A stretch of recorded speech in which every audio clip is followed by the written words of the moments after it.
They might take longer to show their true colors. You might get better gifts to make up for the damage. But if someone has dangerous tendencies, they'll still act on them no matter what you look like, because their behavior isn't based on your beauty, it's based on their pathology. Hey love, I hope you've been well. I think we're a bit overdue for this kind of chat. I've been seeing and hearing things I want to share my take on that haven't quite made it into the videos yet, and I want to hear your thoughts too. So I've put a few of them together here, and we have an interesting little lineup to get through.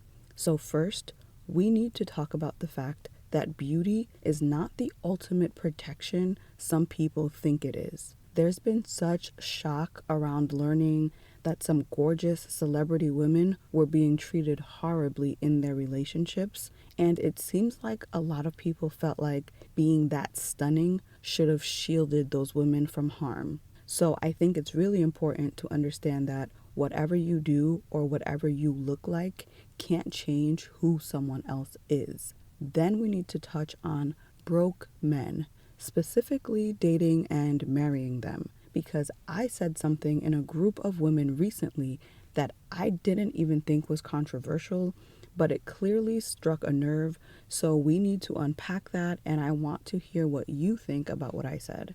And finally, I want to talk a little bit about money and something I witnessed while watching a group of men in a business interaction that really stood out to me, because it was such a good reminder about the role we should actually allow money to play in our lives and decisions. You know, these types of episodes are a little bit longer and a little more unfiltered.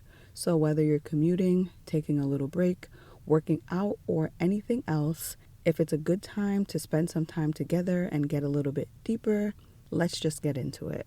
So firstly, let's talk about this myth that beauty is some ultimate shield that will protect you from everything.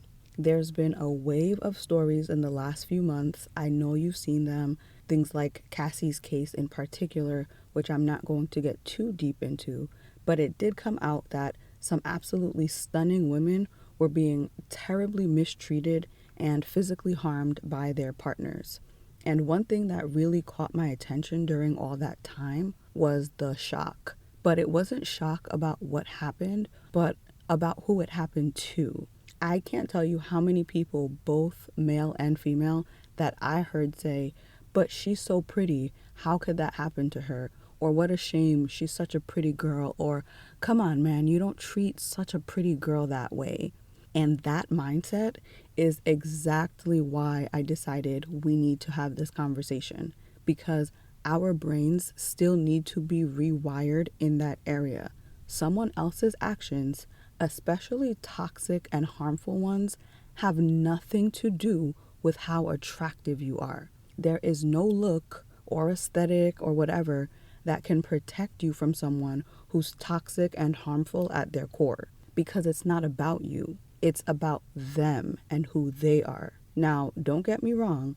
I want to be clear that beauty does matter. We talk about it all the time. Pretty privilege is real. The halo effect is real. Looking good can absolutely soften the way the world sees you, and it can help you get into the door and even lead to better treatment in certain spaces. But we have to stop acting like beauty is some sort of bulletproof vest, when in reality, it's more like sports padding. It's like that thing that will soften your fall or help prevent minor injuries, but it won't stop real harm and major injuries. So let's break this down simply.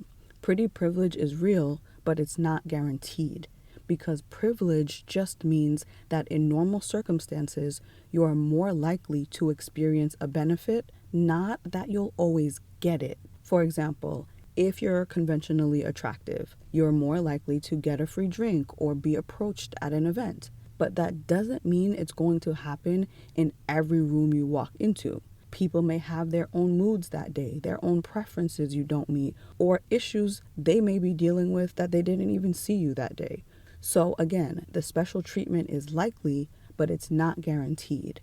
And the same goes for relationships. Being pretty might make someone interested faster or do more gestures, but if a man has controlling or manipulative or harmful tendencies, your beauty is not going to neutralize that. Think about it like this. If a man has no history of ever harming women and he's now with a woman he's not particularly attracted to, would that suddenly make him start harming her physically? Of course not.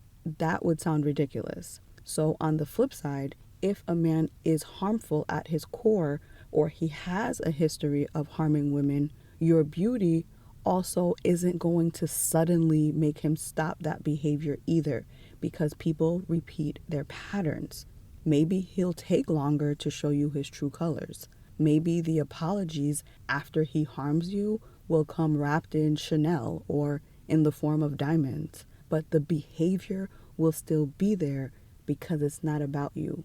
It's about him and who he is.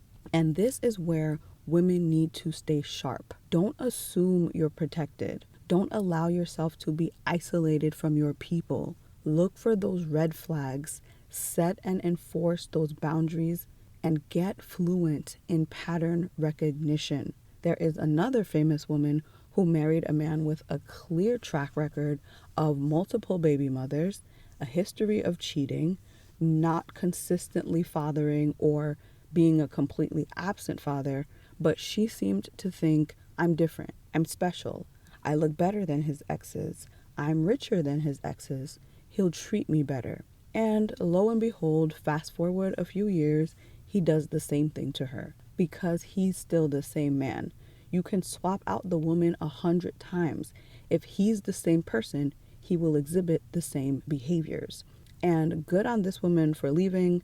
Many regular women think this way as well, that they'll be the exception rather than believing the patterns.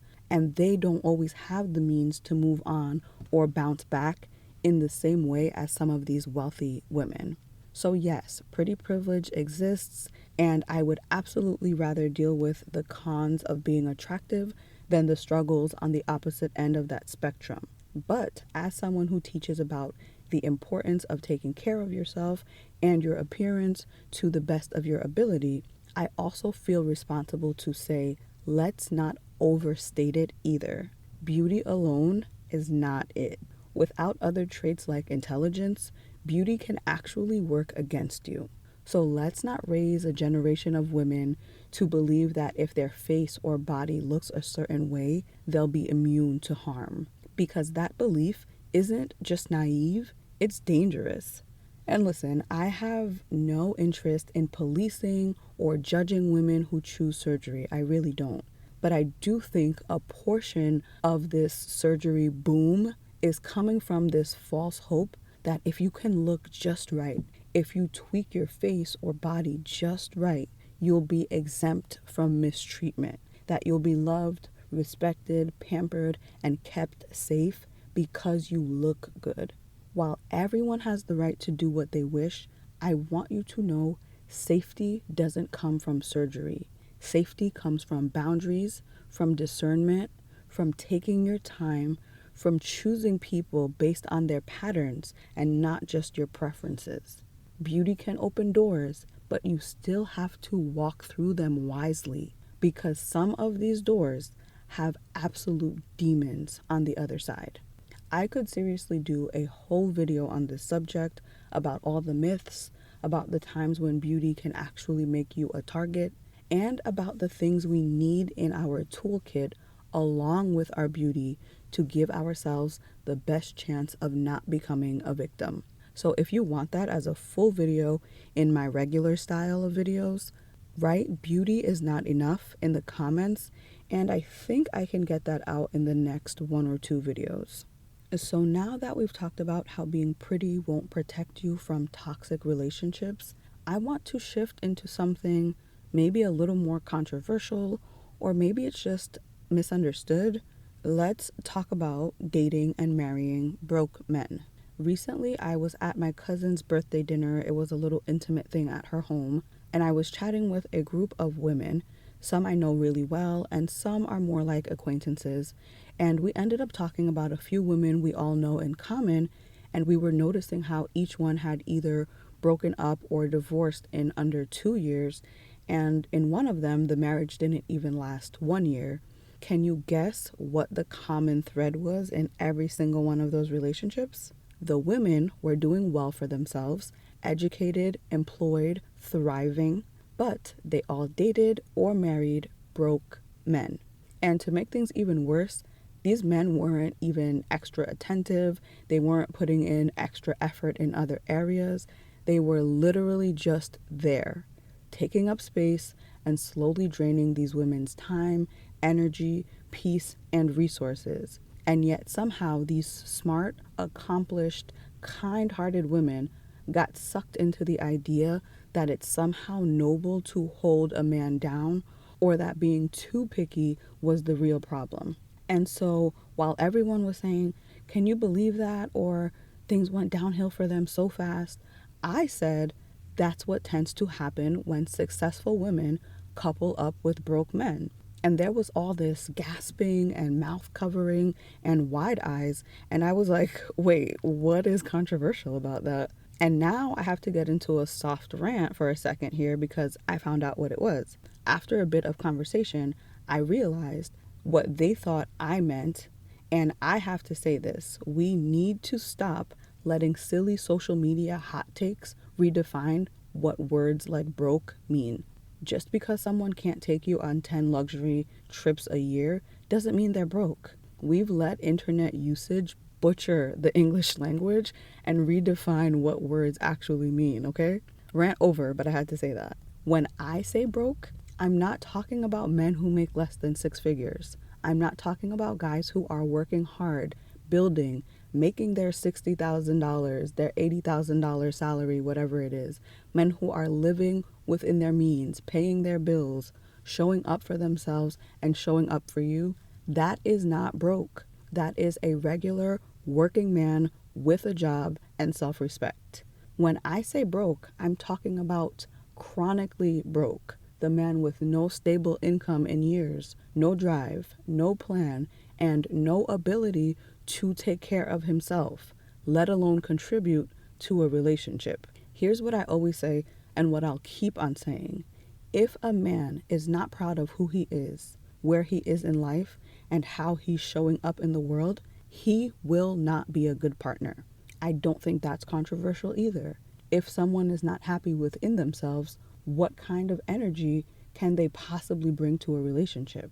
Not to mention, financial issues are the number one cause of divorce. And even if the issues don't start out as financial, they will show up in other ways. Picking fights, getting weirdly combative when you get promoted, undermining your wins and successes, sulking for no reason, trying to get controlling in other areas, and just randomly lashing out. That is not love. That is resentment. That's insecurity. And it often stems from the fact that he doesn't feel stable in his own life. Being broke doesn't always turn you into a monster, but it does often prevent you from being your best self and from being a good partner. And I'm glad we get to go a little more in depth in these little episodes because we can clarify and really get into the nuance. Because when some people hear "don't date broke men," I think they assume that I'm saying only date rich guys. And that's where I think the wires got crossed in my conversation with these women. But that's not what I mean. I'm saying date men who can take care of themselves mentally, emotionally, and yes, financially.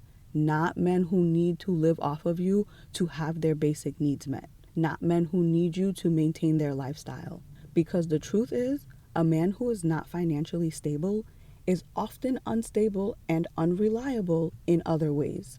And that doesn't mean he has to be rich. It just means he has to be resourced, because that's where leadership, partnership, peace, and stability come from. And let me also make a few things clear while we talk about nuance. I am not talking about a 20-year-old in an unpaid internship setting him up for a great job after graduation. I'm not talking about someone going through a temporary layoff or a man who lost his job due to company restructuring or downsizing, but he's actively job hunting or living off of his own savings that he responsibly built. Life happens. Anyone could be laid off. I would prioritize finding that new job over dating, but that's not the same thing as being chronically broke. What I'm talking about here is men who have been broke, who stay broke, who are in their 30s and 40s and beyond, still figuring it out while living off of women. You deserve peace, not a lifelong project. If a man isn't able to take care of himself at his big age, how is he supposed to take care of you or pour into a family if you go that route? It is not selfish to require a partner who can meet you at your level. It's not shallow to say, I need a man who can do for himself.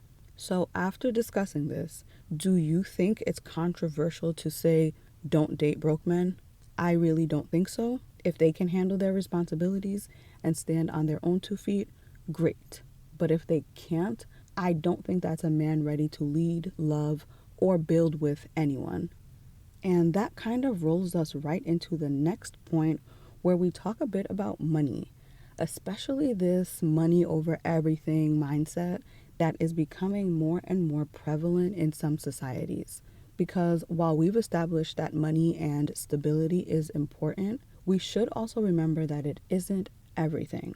So I recently got to witness an interaction between a group of men in a business setting, and what really stood out to me was that it wasn't the flashiest guy or the slickest guy or even the one with the most money who walked away with the deal in that instance, but it was the one with the most backbone. He was definitely a little less polished, more rugged, less showy. We all know those slick New York City businessman types. He wasn't that. And he didn't flatter the wealthiest man in the room who everyone was trying to make that deal with, even though it might have helped him win favor. So what seemed to be happening was all of the guys were kind of agreeing with the man that they wanted to make the deal with on something that was kind of, I don't know that I'd say it was wrong, but they were telling him a not so good idea was a great idea. And the less polished guy was just super blunt and honest, but still respectful. And it really paid off for him because the man that people wanted to make the deal with ended up saying he trusted him more because of his bluntness. So he walked away with the deal.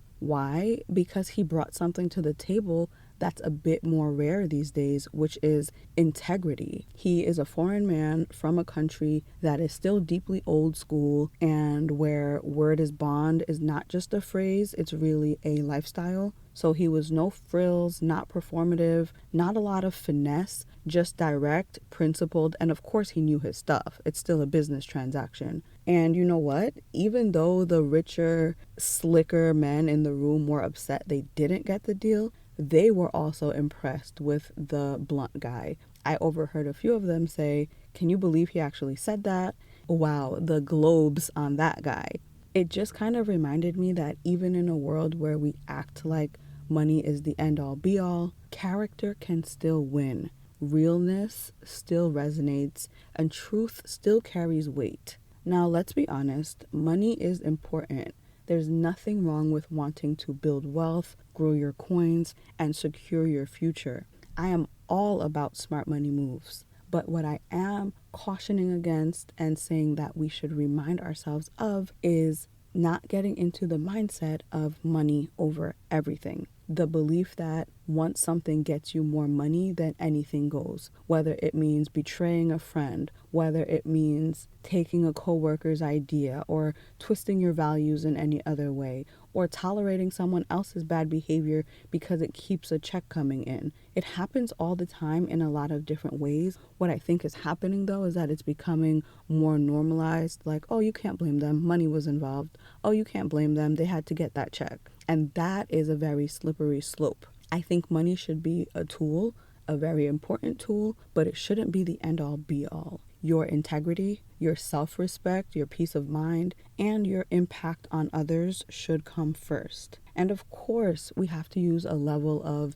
finesse and diplomacy in certain situations. You don't need to be rude or walk into every situation with your guns blazing. Sometimes silence is going to be the best strategy. But overall, I'm just saying there's still power in being the person who tells the truth, even when it's not convenient. Because when you're that person, you're not just someone who makes deals, you're someone people respect, you're someone people trust, and that goes so much further than just one deal and can lend you in even bigger rooms. And this doesn't just apply to business, right? It applies to how we do everything in life. And just even from my angle, as a little peek behind the curtain for me as a creator, we all know what kind of videos YouTube loves. And if all I cared about or another creator cared about was getting rich and just doing numbers right away, you could easily crank out 300 videos with the same remix of clickbait titles like "Make him obsessed with you," "Make your ex regret losing you," "Win him back in 3 steps." Those videos would get millions of views with a quickness. They feed the algorithm, they do what they're supposed to do.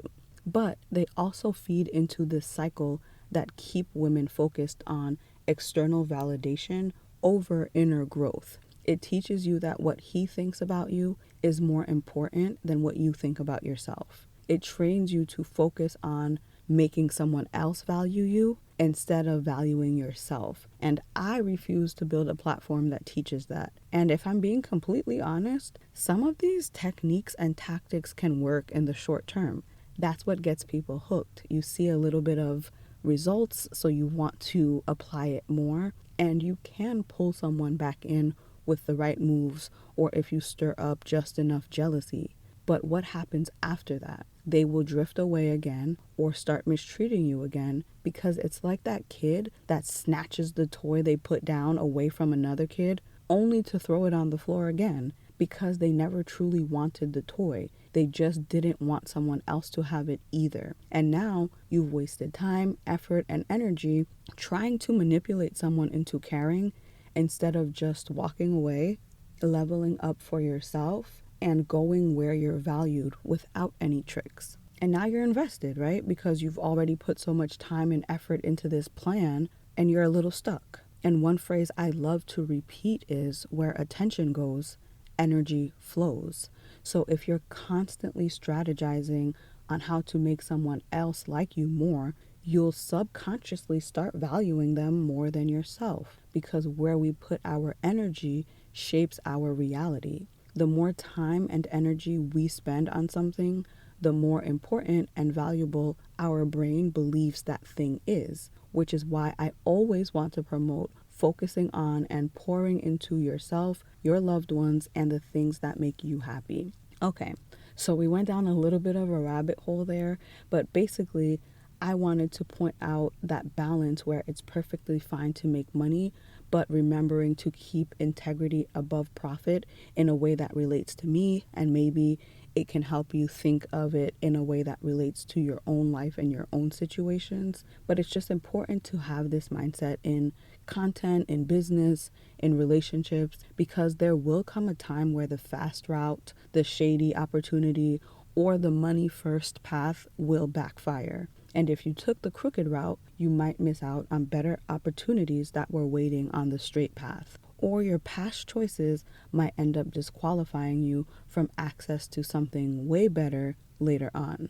In a world that can sometimes worship flashiness, fast talking, and money over everything, don't forget integrity can still have a huge impact. And with that, I think we'll call it a day here before we end up spending 3 hours babbling. Those are some of my takes on beauty and safety, dating broke men, keeping money in perspective, and not falling into the money over everything mindset.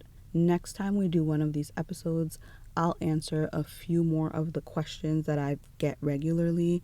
I'll share some more observations and fill you in on some skincare and fitness changes that have been working for me, okay? Remember to take care of yourself, take care of your people, and I'll be speaking to you very soon. Until next time, stay feminine, stay focused, and have fun.